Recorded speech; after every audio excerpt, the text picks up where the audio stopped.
Assalamualaikum warahmatullahi wabarakatuh. Perkenalkan, nama saya Nabila Fitriana dengan NIM A1C4191063. Kali ini saya akan melakukan praktikum struktur hewan dengan judul praktikum tipe-tipe telur, dan dengan tujuan praktikum untuk mengetahui tipe-tipe telur vertebrata dan membandingkan antara beberapa spesies dengan tipe telur yang berbeda. Nah, pada umumnya hewan vertebrata ini memiliki telur sebagai salah satu alat untuk perkembangbiakannya. Nah, telur pada vertebrata ini memiliki bentuk dan ukuran yang berbeda-beda. Selanjutnya yaitu bagian-bagian pada telur. Yang pertama yaitu cangkang telur. Cangkang telur merupakan pelindung utama pada telur. Pada cangkang telur terdapat pori-pori untuk keluar masuknya udara. Yang kedua yaitu ada membran cangkang. Membran cangkang ini merupakan selaput tipis yang terdapat di dalam cangkang telur. Membran cangkang ini tidak menempel pada cangkang telur sehingga membentuk rongga udara. Yang ketiga yaitu ada rongga udara. Rongga udara ini berfungsi yaitu sumber oksigen bagi embrio. Yang keempat yaitu keping germinal atau embrio atau zigot. Keping germinal ini merupakan calon individu baru. Yang kelima ada kuning telur atau yolk. Yolk ini merupakan cadangan makanan pada embrio. Yang keenam ada putih telur atau albumin. Nah, fungsi dari albumin ini yaitu sebagai pelindung embrio dari goncangan dan sebagai cadangan makanan dan air. Selanjutnya yang ketujuh yaitu kalaza atau tali kuning telur. Nah, fungsi dari kalaza ini yaitu untuk menjaga kuning telur agar tetap berada pada tempatnya dan menjaga embrio agar tetap berada di atas kuning telur. Nah, tipe telur ini terbagi menjadi dua. Yang pertama itu ada tipe telur berdasarkan jumlah yolk, dan kedua itu ada tipe telur berdasarkan penyebaran yolk. Tipe telur berdasarkan jumlah yolk itu terdiri menjadi 4. Yang pertama itu ada alesital. Alesital ini tidak memiliki yolk atau tidak memiliki kuning telur. Lalu yang kedua ada oligolesital. Oligolesital ini memiliki yolk yang sedikit dan tersebar merata pada sitoplasma. Yang ketiga ada polylesital. Ini merupakan jumlah yolk yang relatif banyak dengan ukuran yolknya itu 1-3 mm. Lalu yang keempat ada megalesital.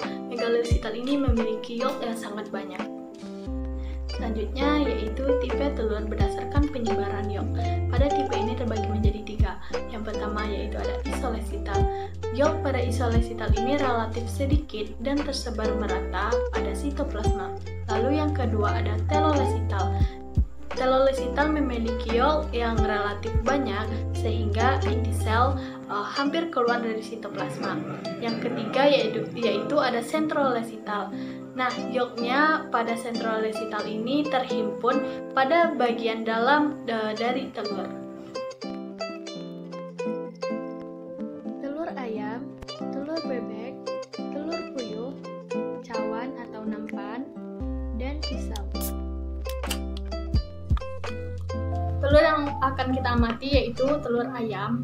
Yang ini telur ayam yang sudah direbus dan ini telur ayam yang mentah.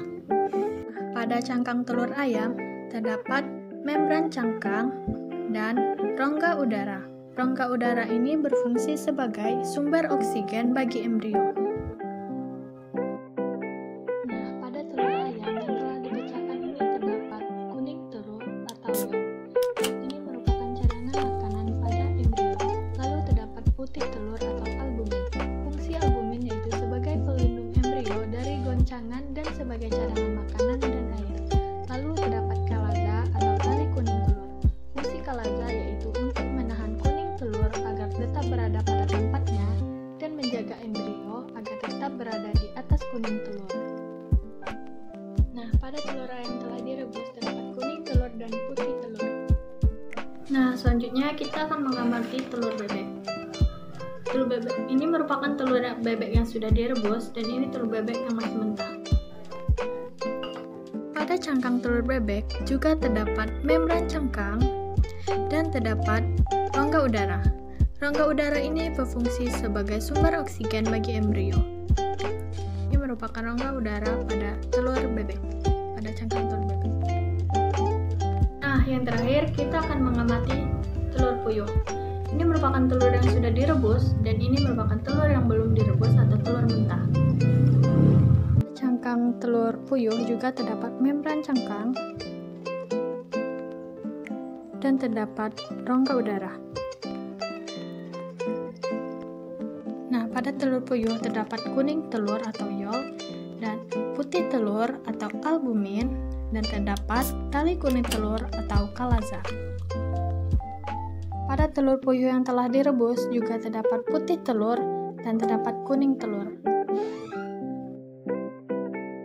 Dari ketiga telur yang telah diamati tadi, yaitu telur ayam, telur bebek, dan telur puyuh, telur ini memiliki tipe yang sama dan komponen yang sama. Berdasarkan jumlah yolknya, ketiga telur ini termasuk ke dalam tipe megalesital, dan berdasarkan penyebaran yolk, telur ini termasuk ke dalam tipe telolesital.